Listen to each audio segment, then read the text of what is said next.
আসলে আমাদের সমস্ত পাপ, যদি আদি পাপ, 1 নম্বর পাপ কিছু থাকে, সেটা কে? অজ্ঞতা। অজ্ঞতা। মহাপাপ যদি কিছু থাকে সেটা হচ্ছে অজ্ঞতা, এবং অজ্ঞতার কারণেই আমরা অবিদ্যা দ্বারা আক্রান্ত হই। এবং বাংলার মহামানব, আসলে মহামানবরা কোনো বিশেষ স্থানের না, মহামানবরা সমস্ত মানুষের। তো মহামতি বুদ্ধ সেই 2600 বছর আগে বলেছিলেন, কি বলেছিলেন? যে আমাদের জীবনের যত দুঃখ, দুঃখের কারণ হচ্ছে আসক্তি, আসক্তির কারণ হচ্ছে অবিদ্যা। আমাদের এখনকার অবস্থাটাকে যদি আমরা দেখি, আমরা কিন্তু বিস্মিত হব যে আমাদের অবস্থাটা, এখনকার অবস্থাটাকে যদি আমরা দেখি, আমরা কিন্তু বিস্মিত হব যে আমাদের অবস্থাটা কি। কোরআনের একটা ছোট্ট আয়াত আছে, আমাদের এখনকার টোটাল অবস্থাটা ওই ছোট্ট আয়াতের মধ্যে পরিষ্কার। সূরা আদিয়াত, হ্যাঁ, খেয়াল আছে কারো? 100 নম্বর সূরা। দয়াময় মেহেরবান আল্লাহর নামে। তাকাও যারা ঊর্ধ্বশ্বাসে ধাবমান, যাদের পদাঘাতে স্ফুলিঙ্গ বিচ্ছুরিত হয়, যারা অভিযান চালায় উষালগ্নে, উৎক্ষিপ্ত ধূলিতে আধারে আচ্ছন্ন করে দিগন্ত, অন্ধভাবে ঢুকে পড়ে ভিড়ের মধ্যে, তছনছ করে সবকিছু নিজের স্বার্থে। আমাদের অবস্থা কি? আমরা সব ধাবমান, এখন সব ধাবমান। কিসের পেছনে ধাবমান?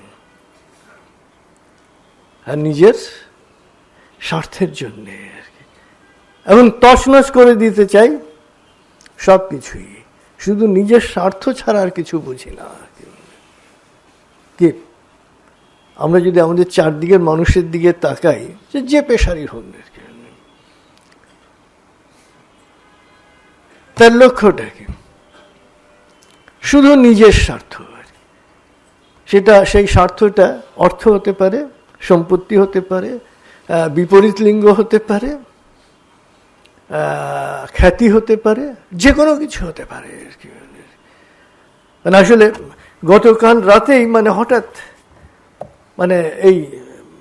এটা পড়তে গিয়ে মনে হলো যে আরে, আসলে 1400 বছর পরেও যদি আমরা আমাদের তাকাই, আমাদের মানুষদের, আমাদের অবস্থা তো এর চেয়ে বাইরে কিছু বলেন আর কি।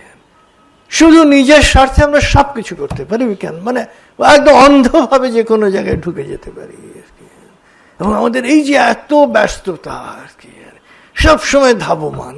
কিসের পেছনে ধাবমান আর কি? শান্তির পেছনে, জ্ঞানের পিছনে, সেবার পিছনে না। তো এবং এরপরে আয়াতে কিন্তু হচ্ছে যে আয়াতে পুরো এটা ব্যাখ্যা করা হয়েছে। আসলে মানুষ তার প্রতিপালকের প্রতি বড় অকৃতজ্ঞ, আর সে নিজেই এর সাক্ষী, কারণ সে ধন সম্পত্তির আসক্তিতে নিমজ্জিত।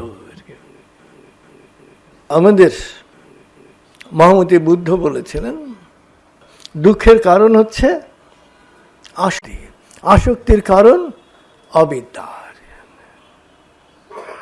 অর্থাৎ যথাযথ জ্ঞানের অভাব। এই যে অবিদ্যা, মূর্খতা, অজ্ঞতা, এটাই হচ্ছে মহাপাপ। এবং সেই জন্যেই প্রজ্ঞা শুরু হচ্ছে জ্ঞান থেকে। এবং মানুষকে এই জ্ঞানী করার জন্যে যুগে যুগে পরম প্রভু তিনি নবী রসুলদের পাঠিয়েছেন, মহামানবদের পাঠিয়েছেন, তার বাণী বাহকদের পাঠিয়েছেন।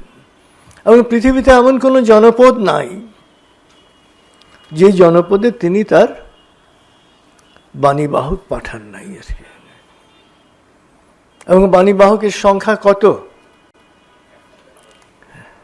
1,24,000, কেউ বলেন 2,24,000, কয়জনের নাম আমরা জানি আর কি, কোরআনে কয়জনের নাম আছে আর কি, এখানে দেয়া আছে তালিকা আর কি, কোরআনে উল্লেখ যতজন নাম নবীর নাম আছে যে এই মর্মবাণীতে, এটা তালিকা দেয়া আছে আর কি, যে এতজন নবী আর কি, বাকিরা কোথায় আর কি,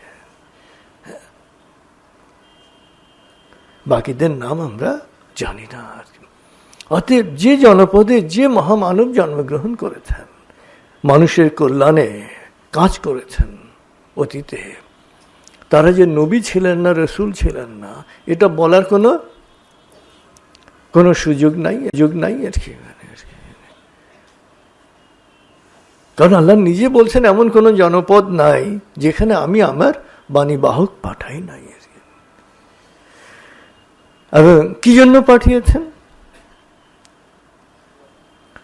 মানুষকে জ্ঞানী করার জন্য আর কি। মানে কোরআন শরীফের যে প্রথম যে সূরা আয়াত নাযিল হলো, সূরা আলাকের প্রথম 4 আয়াত কি, পড়ো তোমার প্রতিপালক প্রভুর নামে, সৃষ্টিকর্তা প্রভুর নামে, এবং যিনি মানুষকে শিক্ষা দিয়েছেন যা সে জানতো না। তো আসলে যত ধর্মগ্রন্থ পৃথিবীতে এসছে, সেই ধর্মগ্রন্থের মূল লক্ষ্যই হচ্ছে মানুষকে কি করা, মানুষকে জ্ঞান দান করা, জীবনের জ্ঞান দান করা, মানুষকে জ্ঞানী করা। এবং এই জ্ঞানী করাই হচ্ছে ধর্মগ্রন্থের লক্ষ্য। এবং আপনি দেখেন, আপনি গীতা পড়েন, বাইবেল পড়েন, ধর্মপদ পড়েন, উপনিষদ পড়েন, বেদ পড়েন, সমস্ত ধর্মগ্রন্থের শিক্ষাই হচ্ছে এক প্রভুর উপাসনা করো, এক স্রষ্টার উপাসনা করো,